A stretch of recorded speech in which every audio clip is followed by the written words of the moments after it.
తాగుడు అనే వ్యసనం కొందరి జేబులను చిల్లు చేస్తుంది. మరికొందరి జీవితాలలో వారి ఆరోగ్యాలను పాడు చేసి ఒళ్ళు గుల్ల చేసి ఆ వ్యక్తిని దహించి వేస్తుంది.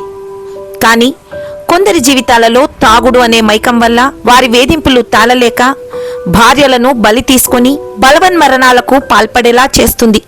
ఇలా మద్యపానం అనేది ఎన్నో జీవితాలలో తల్లి తండ్రి లేక కొన్ని సందర్భాలలో ఇద్దరిని కోల్పోయేలా చేసి వారి యొక్క సంసారానికి ప్రతిరూపంగా పుట్టిన పిల్లలను అనాథలుగా మార్చివేస్తుంది. భద్రంగా ఉన్న వారి పసి హృదయాలను ఛిద్రం చేసిన సంఘటనలు ఎన్నో ఉన్నాయి.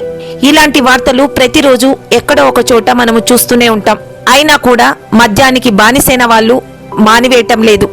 ఈ గుణపాఠాలను చూసైనా వారి జీవితాలను మార్చుకోవటం లేదు. భర్త తప్పు చేశాడని భార్య బలవన్మరణానికి పాల్పడితే వారి పిల్లలకు దిక్కెవరు?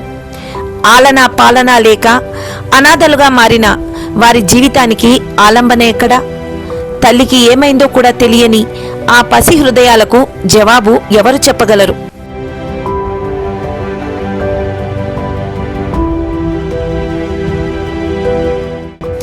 తల్లి తిరిగి వస్తుందేమోనని బేలచూపులు చూస్తున్న ఆ చిటి తల్లికి నీ తల్లి తిరిగి రాని అనంత లోకాలకు వెళ్ళిపోయిందని చెప్పేవారెవరు?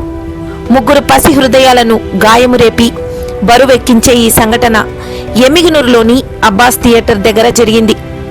అనాథలుగా మారిన ఈ పిల్లల సంఘటనను గూర్చి చదివైనా కొందరి జీవితాలలో వారి పిల్లలకు ఇటువంటి గతి పట్టకూడదని గుణపాఠంగా మారి వారి జీవితాలలో వెలుగులు నింపాలని ఆశిద్దాం. అబ్బాస్ టాకీస్ దగ్గర సునీత అలియాస్ ఎల్లమ్మ అనే మహిళ తన భర్త తాగి వేధించటం వల్ల ఆ వేధింపులు తాలుకోలేక నిన్న మధ్యాహ్నం ఇంట్లో ఉరి వేసుకొని బలవన్మరణానికి పాల్పడడం జరిగింది. ఆమె ఆత్మహత్య చేసుకోవడానికి గల కారణం భర్త మరో మహిళతో అక్రమ సంబంధాన్ని కలిగి ఉండటం. వివరాల్లోనికి వెళ్తే ఆదోని పట్టణం అరంజ్యోతి నగర్కు చెందిన నాగమ్మ హనుమంతు దంపతులకు 10 మంది సంతానం కాగా 7వ సంతానమైన సునీత ఎమిగనూరు క్రాంతినగర్కు చెందిన మారెమ్మ మహానంది దంపతులకు 2వ సంతానమైన అశోక్కు ఇచ్చి 12 సంవత్సరాల క్రితం వివాహం జరిగించారు. వీరు ప్రస్తుతం అబ్బాస్ థియేటర్ దగ్గర బాడుగ ఇంట్లో నివసిస్తున్నారు. వీరికి 3 పిల్లలు బిట్టు, ఝాన్సీ, స్వీటీ. పెళ్లైన 3 సంవత్సరాలు వివాహ జీవితం సజావుగానే సాగింది. భర్త తాగుడు వల్ల వీరి సంసారంలో గొడవలు మొదలయ్యాయి. భర్త మారతాడేమోనని చూసిన ఆమెకు అడియాస ఎదురైంది. మృతురాలి అన్న ఈరన్న తెలిపిన వివరాల మేరకు తన చెల్లెలి భర్త అయిన అశోక్ నిత్యం మద్యానికి బానిసై వేధిస్తూ ఉండేవాడని, తాగిన మైకంలో ఆమెను కొట్టేవాడని, గొడవలు పడేవాడని, తన చెల్లెలు పుట్టింటికి వస్తే తాము సర్ది చెప్పి 10 నుండి 20 సార్లు పెద్దల సమక్షంలో పంచాయతీలు చేశామని తెలియజేశారు. మధ్యాహ్నం 2:30 గంటల సమయంలో తమకు ఫోన్ ద్వారా తెలియపరిచారని, హుటాహుటిన ఎమ్మిగనూరుకు చేరుకున్నామని ఆయన కన్నీటి పర్యంతమయ్యారు. తన చెల్లెలు ఆత్మహత్య చేసుకునేంత పిరికిది కాదని, భర్త అశోక్ తన చెల్లిని వివాహేతర సంబంధం కోసమే చంపి ఉంటాడని అనుమానం వ్యక్తం చేశారు. కాబట్టి పోలీసులు కేసు నమోదు చేసి ఆ దిశగా విచారణ చేపట్టాలని ఆయన పట్టణ పోలీసులను కోరారు. అశోక్కు చట్టపరంగా శిక్ష వేయించి తన చెల్లికి న్యాయం చేయాలని ఆయన పోలీసులను కోరారు.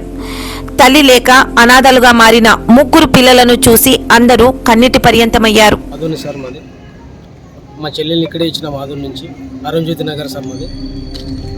మాకు ఒక 12 ఏళ్ళ కింద సార్ సంబంధం వచ్చింది. ఇది సొంతం మా బావమరిది మా అన్న సంబంధం చూసి ఏదో మంచి వాళ్ళనికేసి మేము వచ్చేసినాం సార్. ఇంకా తర్వాత ఒక 2 సంవత్సరాల తర్వాత పెళ్ళైన ఒక 2 ఏళ్ళ తర్వాత ఇబ్బందులు పెట్టినాడు సార్ మా బాబు.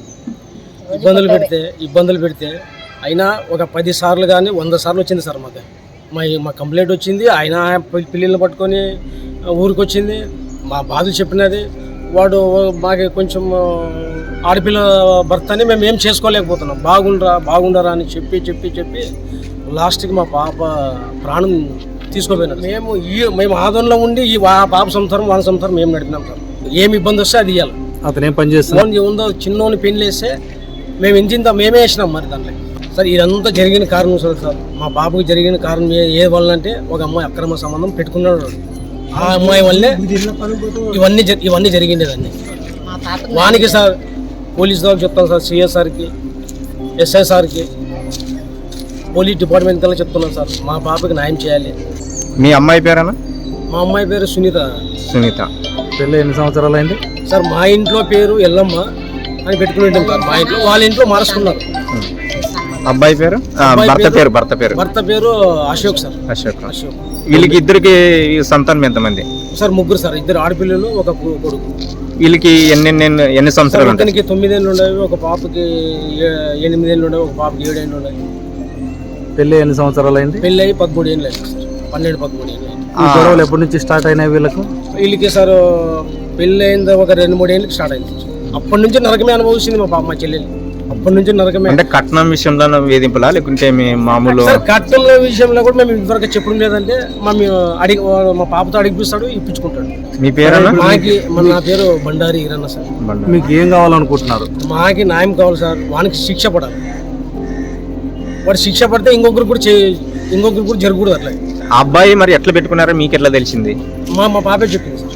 ఎన్నోసార్లు చెప్పినది ఈ మాట, అయినా మేము పట్టించుకోలేదు సార్. ఇట్లా మీరు మందలించలేదా వాళ్ళని? మేము బందిలించాం సార్. లేదు, ఆ పిల్లలు వాళ్ళ తల్లిదండ్రులు పిల్లలు రీసెంట్ గా మొన్న 3 రోజులు మా ఇంటికి వచ్చినా సార్. వాడు రీసెంట్ గా ఉంచుకునే అమ్మాయిని ఇంట్లో తొలుకొచ్చుకొని పెట్టుకున్నాడు. లాస్ట్ ఇంటికి తీసుకొచ్చుకొని పెట్టుకున్నాడు. మీకు న్యాయం జరగాలి. మాకు న్యాయం జరగాలి సార్.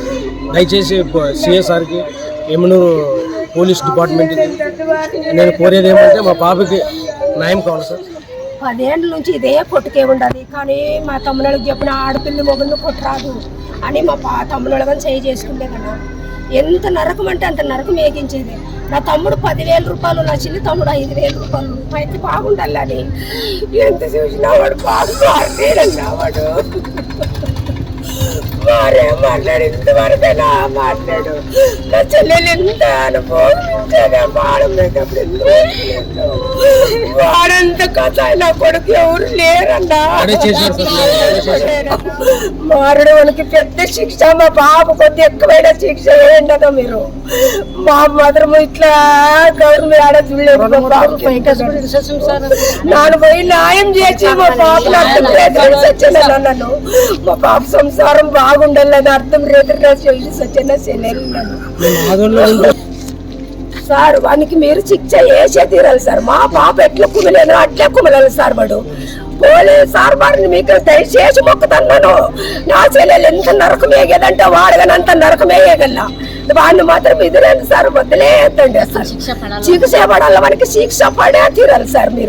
మీరేం చెప్పుంటే దేవుళ్ళు అనుకుంటాం. మా పాపకి మీ అండగానే వచ్చిలేదు, కంప్లైంట్ ఇచ్చలేదు. మా పాప ఎంత ఎగేదును, ప్రాణం పోయేటప్పుడు ఎంతెంత అరిచేదును.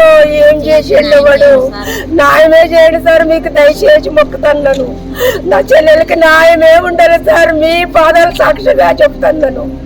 మా పాపకి ఎప్పటికీ వేరే అమ్మాయికి ఇట్లా రాకూడదు. వేరే వాడుగానే అర్థం చేసుకున్నారు సార్. పక్కన వాడుగానే అర్థం మారము సార్. శైలేలు సార్, సొంతంగా శైలేలి.